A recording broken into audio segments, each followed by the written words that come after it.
I thought back to something again, something I read that you wrote, which was Max Olson interviewing Tom Herman about, hey, how many of these guys are on a hot seat? Could you end up letting Todd Orlando go or whatnot? It's like, hey, he's got 1.7 left on his deal and it's 2 years in. He's going, hey, we're the University of Texas. We're not going to keep you because we're going to be out of a couple grand. That's not how we're going to do our jobs here. Right. That said, knowing that you're going to be able to go get the coordinators you want to get because you have the money to pay whomever you can go get, that's not going to be an issue. I wonder, what's he going to do with all these analysts? Because, yeah, you're taking whistles from guys and you're moving them down, you're moving some other guys up, but the guys with names that have connections to Herman and even have been mentioned as analysts that are working unpaid or might have come and then left, like Beatty, or I'm thinking of Larry Fedora, I'm thinking of Chris Ash, I'm thinking of all these guys that have names unto themselves, and most of them have been head coaches, and how beloved he is among college football coaches. Like, I sent some text yesterday just trying to figure out what people think about it to some coordinators and assistants and whatnot, and it was, I like that dude. I think that he's an excellent coach. I think that the way that he goes about his business with his iron rod in his back about, I'm doing it my way. Yes, this is not the standard for what I want to do, but I'm never going to kowtow to what it is you want me to do. And I'm always going to speak my mind, even if I come off sounding a little bit tone deaf. I'm thinking of saying, I have some elite players, or being out about, hey, I don't think I don't think Sam should have been out there saying we're back because he rolled his eyes at it. And I'm going, okay, right. Tom is just not here for any of this. But that's also the kind of guy that most coaches want to work for, because they know that if it comes time to back you up, he's going to back you up. So I don't think that there's anybody that wouldn't want to work for him too. And I think that's what he's ultimately got going for him. Yeah, and that's the thing. Like, he really knows how to come off as personable. I think, the way that he runs the ship is really admirable. And I think, the players, reporters roll their eyes at it too. Like, they'll say, Zach Shackelford, for example, all year, he said the proverbial right thing, Right. He'd repeat, like, the mantras that all the coaches give them, would never give, like, real answers, stuff like that. Look, man, like, you have your shit running that sharp, then good for you. I mean, the one time where you did have the slip up, where you had Samuel Cosme going into the Oklahoma game saying, well, they're not that good. Well, Samuel Cosme, unfortunately, Texas did not have 5 Samuel Cosmes across their offensive line. So it's great that you're beating your guy, but the rest of the unit was struggling. So I think that was the only time that, you really had a player screw up in front of the media, and he never spoke to us again for the entire season. So I didn't know that. I didn't know that. No. Yeah, he did not speak to us again. So, wow. I mean, it is what it is. But again, like, I think Tom Herman is really respected. He wouldn't have this, sort of ascent, I think, without, having people admire him. Not just, obviously you fall in the right situations. I can speak to this. If you fall in the right situation, you kind of fast track your career. And I think, having Urban Meyer definitely helped. But for this group, I think that speaks to it. Just the fact that you had so many of these guys who had worked with him for, 4 or 5 years at 2 different locations, 3 different locations, like, for them to be this loyal, I think that says something to what he does as a leader. And players mentioned all the time, like, how sharp and how, orderly everything really is. They really admire it. And so even though he's not the most personable all the time, I think that they admire the ship that he runs. I'm going to push back just a little bit, because I know more than a handful of those kiddos, and it ain't always rosy. But Right. No. I totally agree. Okay, I'm saying, like, the leaders, the ones that speak in front of us. Obviously, again, okay. Like, you could be.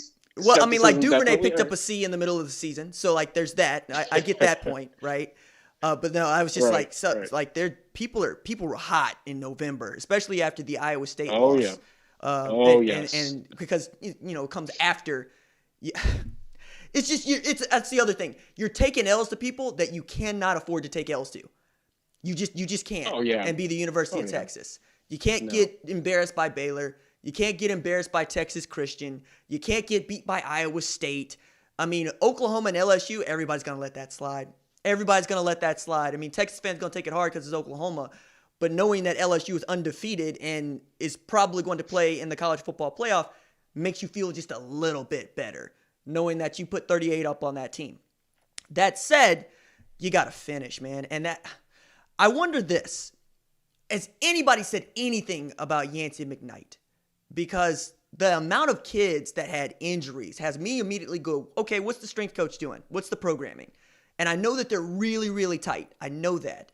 But my goodness, man, having to play as many guys they did on defense and try to figure it out with a bunch of freshmen, I felt for Todd Orlando. But I, like many people, I expected that dude to keep his job because he did the best he could with what he had. And yet, and still, no. See you, Todd. I'm sorry about you. And I think that dude could actually end up getting fired into a head coaching job, just not a Power 5 one like we might have all expected had this season gone a little bit differently. Yeah, no, and to your point about Yancey McKnight, it's not even just the leaders at this point. Throughout the entire year, you had players, both, in rotation roles and the starters, talk about how great of a job Yancey McKnight has done, just in terms of building the. And so it was really shocking throughout the course of the season. Like, Texas had a problem with stingers at one point. And, Tom Herman was actually asked about that. He was like, he wasn't sure what was going on. It's an anomaly. It really is.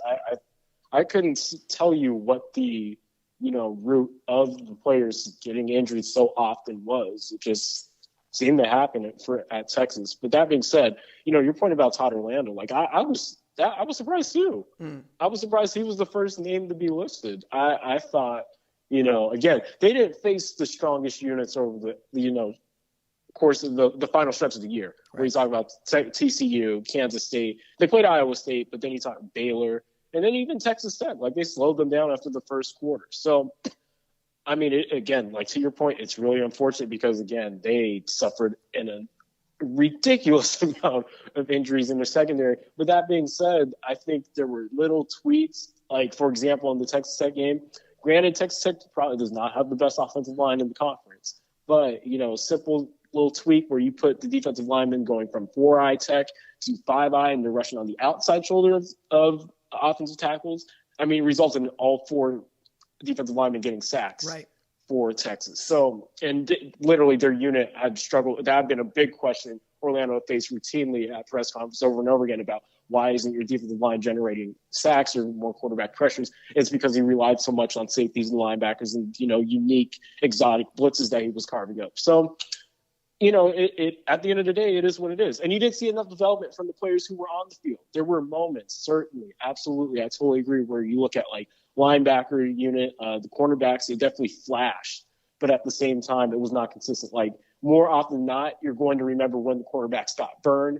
Then, they could play 2 quarters of great football, but if they play 2 quarters of bad football, it's really going to stand out. And same with the linebackers within his scheme. The linebacker unit, even though they only had one senior member, actually, they didn't have any juniors either. They had no upperclassmen in that unit this year. That unit struggled a lot, and it's really integral to how Orlando does things. So, at the end of the day, I'm shocked, but also not, if that makes sense. I thought they were getting it flipped around against West Virginia, man. Like, I was like, no, the secondary is actually terrifying, because I'm looking at Deshaun and I'm looking at Anthony, and I'm looking, man, I'm going, wait a second, y'all don't even need Caden Stearns, which is a lie, but but I was going, hey, y'all out here balling. I like it, like your boy Asai, like he out there balling. But outside of that, when I'm looking at how you really depend on having that extra safety on the field, and what a guy like Brandon Jones does for you, and how Caden Stearns really does make up for a lot of your deficiencies, I'm also wildly intrigued to see what happens with Herb Hand, because, Sam was the truth. Not a whole lot of other folks were, though. And I was like, Sam's name, Herb's not on this list. And, I went to the University of Tulsa for undergrad, right? So I know about Herb, and I love me some Herb. But I was like, Herb gonna get fired, and he hasn't been reassigned to anything either. No. And so is, like, he gonna just stand pat? Hey, man, I don't know what to tell you about that, because they led the Big 12 in sacks. Yeah. And again, some allowed of it, 33. Some of it's really 33. That's the great part. And there were a lot more that Sam probably should have taken, realistically. But at the same time, there were a lot that were, you're looking at Ellinger and you're just like, dude, you cannot hang on to the football. Or again, I think the biggest detriment was the receivers just not getting any sort of separation whatsoever downfield. Sam hanging onto the football and just kind of being like, hey, someone get open, and not being the case, ends up being in the sack. That happened a lot more than I think him, just not understanding what was coming at him. But at the same time, there's just so many, and that's the funny part. Like the coaches will sit and explain that. I remember Tim Beck trying to sit and explain that. Like there's so many factors that had a part of that number. But at the same time, the amount of times it was on the offensive line is extremely concerning, especially when you have a guy who's being touted as a potential first-round pick on the left side. And it's at the University of Texas. Like, again, I think that's the biggest thing. Like that, every time I try to be measured about something, and this, I hope this does not come off as wrong. Like, there are high expectations at Texas. Like, there is no for no good reason, though, dog. Yeah, that's also true. But the expectation is there. So when you're not getting it done, your job is going to be under scrutiny, heavy scrutiny. Yeah. Like it needs to be done right now. Like that's the funny part. Like when Sam Ehlinger came out after the post game for Texas Tech, and he said, "Hey, Rome isn't built in a day," and I'm like, "Oh, cool." He finally took a measured approach. Fans were furious, and I mean, I get it. Yeah, he said we were back. Like all of I mentioned that. Like not even like 12 months before. Like he said, "You're back." I get you being upset at him for saying, but hey, he's taking a measured approach. But you're at the University of Texas where you cannot be, not saying you can't be measured, but there is no time for Rome can be built down the road. Rome needs to be here right now. Well, I mean, and first Vertuno puts out like a portion of that quote, and then when you saw how he had couched it in, hey, we have winning seasons, we're building, going, okay, they're not going to be, that's not much better, but it's not as bad as what you immediately read via a tweet, right? So that was one half of it. The other part about it is I look at a place like Arizona State who goes 7-5, and I'm going, they're going this outstanding season, right? And I'm bringing it up for good reason because I know that's your squad, right? And you're like, no, we good, we straight, we got the Territorial Cup, we knocked off Oregon. This is a good season. I'm fine with this. Oh, dude, that's what I'm saying. Wow, you hit it right on the head. And see, that's the thing, as a reporter, obviously, and a young reporter at that, you're like, man, don't let past experiences influence. And I'm like, wow, yeah, I mean, like this at Arizona State, man, like 7-5, you're on an upward trajectory, But again, that goes back into, the place that you're at, and being Sam Ehlinger being a public figure, and the status that he has. All the people listening to this are like, this is not Arizona State. Exactly. That's why to hell with Arizona State. Exactly, and that's why I was like, look, I fully in the moment as I was writing, I'm like, nope, fully removed. So I hope that's clear. That being said, again, like this is University of Texas. 7-5 ain't good. Yeah. 8-4 really is like 9-3, okay. 10 wins, like that is that should be the minimum at Texas. Yeah. I grew up, and look at again, I'm 23. I grew up, watching Vince Young. I grew up watching Colt McCoy. That whole Mac Brown era. I'm used to Texas being, we're gonna roll over everybody that we play. Right. So, again, like I get where fans are coming from. It's weird to me too. So I put it this way when we're talking about Tom Herman and what we're gonna figure out about him really lickety split quick.